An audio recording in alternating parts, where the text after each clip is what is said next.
ज्ञानवापी परिसर के तहखाने में हिंदू पक्ष को पूजा की इजाज़त मिलने के बाद सियासी घमासान मचा हुआ है। हिंदू मुस्लिम वोट बैंक की राजनीति एक बार फिर सतह पर आ गई है और ओवैसी और सपा लगातार इस तरीके की बयानबाजी कर रहे हैं, जिससे एक बार फिर से वोटर हिंदू मुस्लिम में बढ़ता हुआ नजर आ रहा है और ये सियासत का मुद्दा बनता हुआ दिख रहा है। ज्ञानवापी कानपुर का कुछ लोग हमारे साथ में हैं, उनसे बात करते हैं और जानते हैं क्या वास्तव में इस तरीके के मुद्दे का सियासीकरण करना, हिंदू मुस्लिम में उसको बांटना, क्या राजनीतिक पार्टियों के लिए फ़ायदेमंद होगा और फ़ायदेमंद होगा तो किसके लिए फ़ायदेमंद होगा। सर ये बताइए, जिस तरीके से ज्ञानवापी को लेकर के अब राजनीति हो रही है, तमाम ओवैसी हैं वो अपना बयान दे रहे हैं, उनका अब तो कोर्ट पर से भी विश्वास नहीं रह गया, तो इस तरीके की बयानबाजी सामने आ रही है, तो क्या लगता है किसको फ़ायदा होता दिख रहा है इससे? नहीं, फायदा नुकसान वाली बात नहीं। मेन तो मुद्दा ये है कि जिस चीज़ को ये लोग मुद्दा बना रहे हो कोई मुद्दा ही नहीं है। 30 साल पहले माननीय मुलायम सिंह यादव जी मुख्यमंत्री थे, उनके मौखिक आदेश पे उस जगह पे तहखाने पे पहले पूजा पाठ होता था। तहखाने पे रोक जो पूजा पाठ पे लगाई मुलायम सिंह जी का मौखिक आदेश था, उसका लिखा पढ़ी में कहीं कोई आदेश ही नहीं है। ना मुस्लिम पक्ष अदालत में प्रस्तुत कर पाया, अदालत ने फिर से पूजा किया। भाई तो पूजा बंद क्यों थी? जबरदस्ती के आदेश, कोई लिखा पढ़ी है ना, कोई इसमें विवाद ही नहीं था कोई, तो जबरदस्ती का विवाद बनाया जा रहा है। पूजा पाठ तो वहाँ पहले भी हो रहा था, तो मुलायम सिंह जी ने मौखिक आदेश दिया था, प्रशासन ने उस जगह को बंद कर दिया था। न्यायालय ने आदेश दिया, गवर्नमेंट ने खोल दिया। इतना सब बात है और उसमें कोई ऐसा मुद्दा ही नहीं है। सपा प्रमुख अखिलेश यादव की बात की जाए, चाहे ओवैसी की बात की जाए, लगातार इस मामले में बयानबाजी कर रहे हैं और कहीं ना कहीं जो कोर्ट का फैसला है उस पर सवाल उठाते हुए दिख रहे हैं। क्या लगता है किस तरीके की वोट की राजनीति है ये? देखिए, मैंने पीछे भी ओवैसी जी का स्टेटमेंट सुना है। जब एक बार कोर्ट का फैसला उनके पक्ष में आया तो उन्होंने कहा बहुत अच्छा फैसला दिया, न्यायालय ने एकदम न्याय संगत कार्य किया। उनके विरोध में फैसला आ गया तो उन्होंने कहा कोर्ट ने अच्छा काम नहीं करी, देश में जो है कानून व्यवस्था पर उन्होंने सवाल उठा दिया, मतलब कि न्यायिक व्यवस्था पे। अगर फेवर में होता तो बहुत अच्छा है, न्यायिक व्यवस्था पे सवाल उठा दिए साहब, ये कैसे है। सवाल मेरा सबसे बड़ा ये है कि अगर आप देखिए कि 57 मुस्लिम कंट्रीज हैं, वहाँ पे आप किसी से पूछेंगे धर्मनिरपेक्ष हैं आप? कोई नहीं। वो कहेंगे हम इस्लाम है, टोटल हमारे देश में इस्लाम है। क्रिश्चियन में अमेरिकन चले, यूरोप चलिए, वहाँ क्रिश्चियनिटी है, क्रिश्चियनी की बात करेंगे। एक भारत एक ऐसा देश है कि हर आदमी, चाहे वो हिंदू मुस्लिम सिख ईसाई जो भी हो, धर्म अरे भाई सब अपना अपना धर्म मानते हैं। पूरी दुनिया में हर धर्म को मानने वाले लोग रहते हैं, चाहे वो इस्लामिक कंट्री हो चाहे यूरोपियन कंट्रीज हो, सबको अपनी पूजा करने का अधिकार है। किसी के एक दूसरा का ऐसा थोड़ी है किसी के कब्जा करके आपने कर लिया। दूसरा कि अगर मान लीजिए कोई भी हमारी आस्था का प्रश्न है या किसी भी धर्म की आस्था का प्रश्न है, कोई भी चीज़ है, अगर उसको वहाँ जो वस्तुएं मिल रही हैं, जहाँ पे वो सर्च किया गया वहाँ पे जो चीज़ें मिल रही हैं, अगर वहाँ पे आपके प्रमाण और साक्ष्य मिल रहे हैं तो निश्चित तौर पे सबको विचार करना चाहिए कि अगर प्रमाण और साक्ष्य है, अगर किसी भी गलती से चीज़ें हुई हैं तो उसको सुधार करके उस जगह पे जिसकी चीज़ है उसको सौंप देनी चाहिए। इसी बात को लेकर के तो डर दिखाया जा रहा है।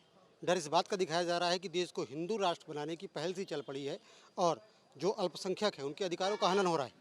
नहीं, ऐसा नहीं है। किसी के अधिकारों का यहाँ पे हनन नहीं हो सकता है कि योगी और मोदी के शासनकाल में ऐसा नहीं है कि किसी भी मुस्लिम को यहाँ पे देखिए पाकिस्तान से ज़्यादा सुविधाएं यहाँ पे मुस्लिमों को मिल रही हैं, है ना। तो ऐसा नहीं है कि यहाँ पे किसी धर्म के लोगों को, यहाँ पे सभी लोगों को अब जो भी सरकारी सुविधाएं होती हैं, जैसे आवास है या उज्ज्वला योजना है या किसी भी प्रकार की कोई सरकारी चीज़ें हैं, तो उसमें आधार कार्ड में ये नहीं देखा जाता है कि ये मुस्लिम है या किसी धर्म का है।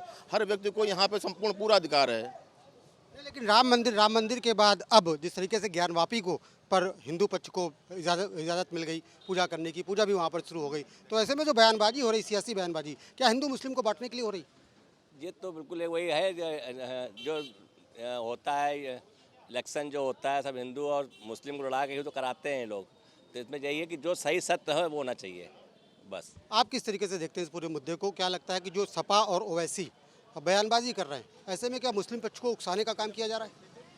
बिल्कुल, ओवैसी के द्वारा उकसाने का काम किया जा रहा है। पहले देखिए, अभी करीब 2 महीने पहले ओवैसी कानपुर में आए थे, तब उन्होंने कहा था कि मोदी और योगी आपको कितने दिन तक बचाएंगे। ये एक बड़े नेता के इस तरह के बयान होने चाहिए।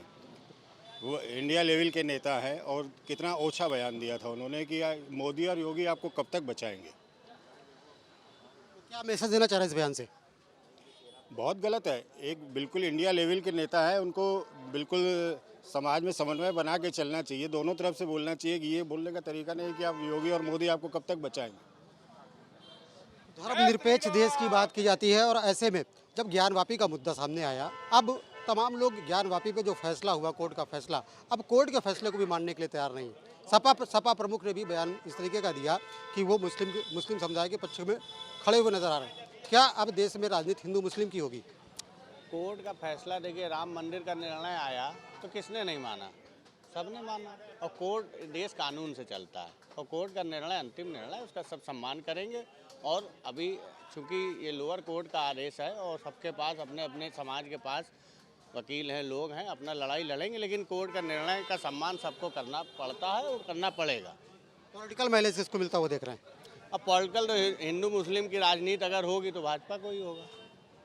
लेकिन बात तो ओवैसी कर रहे हैं हिंदू मुस्लिम की। ओवैसी को कोई नेता मुसलमान मानता हो तो बता दो। मुसलमानों ने हिंदुस्तान में हिंदुओं को ही नेता माना है, ओवैसी को नहीं माना है।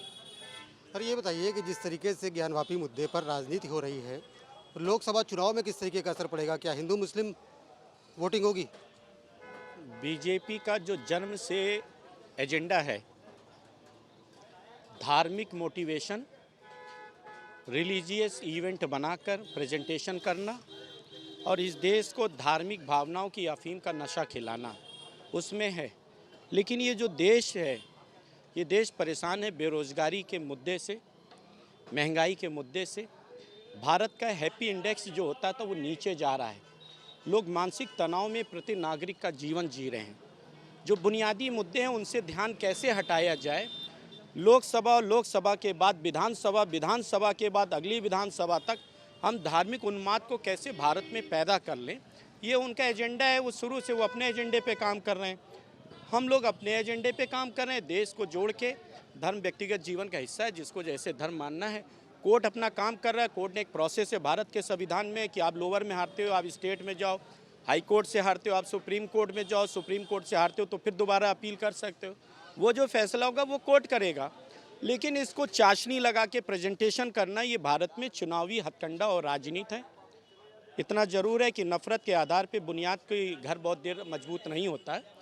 प्यार और मोहब्बत के आधार पे ही बिल्डिंग की तामीर है और वो हो के रहेगी।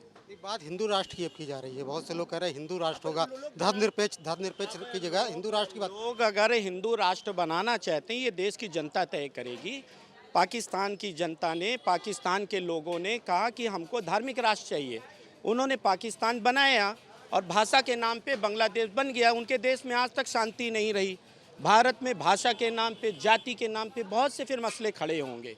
ये जो लोग हैं, ये लोग देश को तोड़ने की बात कर रहे हैं। धर्म के नाम पे कोई कह रहा है हिंदू राष्ट्र, कौन सा हिंदुत्व, कौन सा मुस्लिम राष्ट्र। भारत का नागरिक खुशहाल रहे, भारत के लोग अच्छे से जीवन जिए, उनकी ज़िंदगी में खुशहाली, हमें वो भारत बनाना है, सबके हिस्से का भारत बनाना है। एक लोग कह रहे हैं कि मैं अपने हिस्से का भारत बनाऊंगा, मैं डंडा लेके खड़ा हूँगा, मैं हाँकूंगा, किधर जाना है, क्या पहनना है, क्या खाना है, कैसे रहना। ये तानाशाही की तरफ देश को ले जाना चाहते हैं, धर्म का चोला ओढ़ के। कुछ और लोग हैं, उनसे बात कर लेते हैं।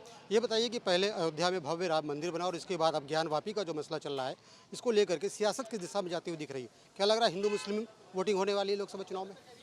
नहीं, हिंदू मुस्लिम वोटिंग का मुद्दा कोई आज का वो नहीं है, लेकिन जो हैं चीज़ों धर्म के नाम पर वो भी होनी ज़रूरी होती हैं, क्योंकि उनसे अपना वो जुड़ा होता है, सब कुछ होता है, वो भी तो हमको देखना पड़ेगा। वोटिंग तो एक अलग चीज़ हो गई, लेकिन हमको धर्म के नाम पे भी चीज़ों को देखना चाहिए। धर्म को पॉलिटिक्स से अलग नहीं किया जा सकता, क्योंकि राजनीति का हिस्सा ही होता है। धर्म और राजनीति एक दूसरे से जुड़े होते हैं। धर्म और पॉलिटिक्स दोनों एक ही जगह पे हैं, उसका रीज़न है कुछ ना कुछ, और वो रीज़न सभी को मालूम है।